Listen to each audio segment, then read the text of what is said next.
চলছে আমের মৌসুম। এ সময়ে কাঁচা আমের ভর্তা ছাড়া তো চলেই না। আসসালামু আলাইকুম everyone, welcome back to my channel. আমি আজকের পর্বে শেয়ার করব কাঁচা আমের ভর্তা রেসিপি, তাও আবার কাসুন্দি ছাড়া। কাসুন্দি ছাড়া যে আমের ভর্তা এতটাই মজার হয় তা তো অনেকেরই অজানা।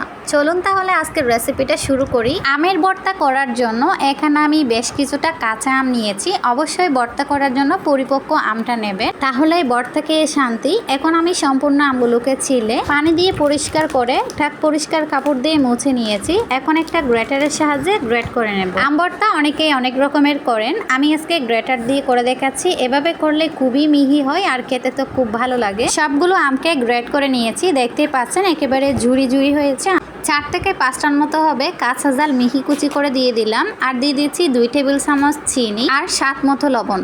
সেই সাথে দিয়ে দিচ্ছি 2 টেবিল চামচ সরিষার তেল। সরিষার তেলের জাজালো ফ্লেভারটা ভর্তার সাথে খুবই ভালো লাগে, আর আপনাদের যদি পছন্দ না হয় সেটা স্কিপ করে নিতে পারেন। ভর্তা তো ভর্তাই হয়, হাত দিয়ে না মাখিয়ে যদি ভর্তা করা হয় তাহলে তার ভর্তার স্বাদ পাওয়া যায় না।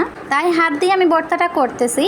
এভাবে ভর্তাটা ছটকিয়ে একেবারে জুস বের করে নিতে হবে, আর ভর্তাটা মাখিয়ে 30 মিনিটের জন্য নর্মাল ফ্রিজে রেখে পরিবেশন করবেন। বিশ্বাস করতে পারবেন না, এত অল্প উপকরণ দিয়ে আম মাখা যে এতটাই মজাদার হতে পারে। একবার বাসায় ট্রাই করে দেখবেন। এভরিওয়ান, আজকের এই সিম্পল রেসিপিটা আপনাদের কাছে কেমন লেগেছে কমেন্ট সেকশনে জানাবেন। সবার সুস্বাস্থ্য কামনা করে পরবর্তী ভিডিও দেখার আমন্ত্রণ জানিয়ে আজকের মতো এখানেই বিদায় নিচ্ছি।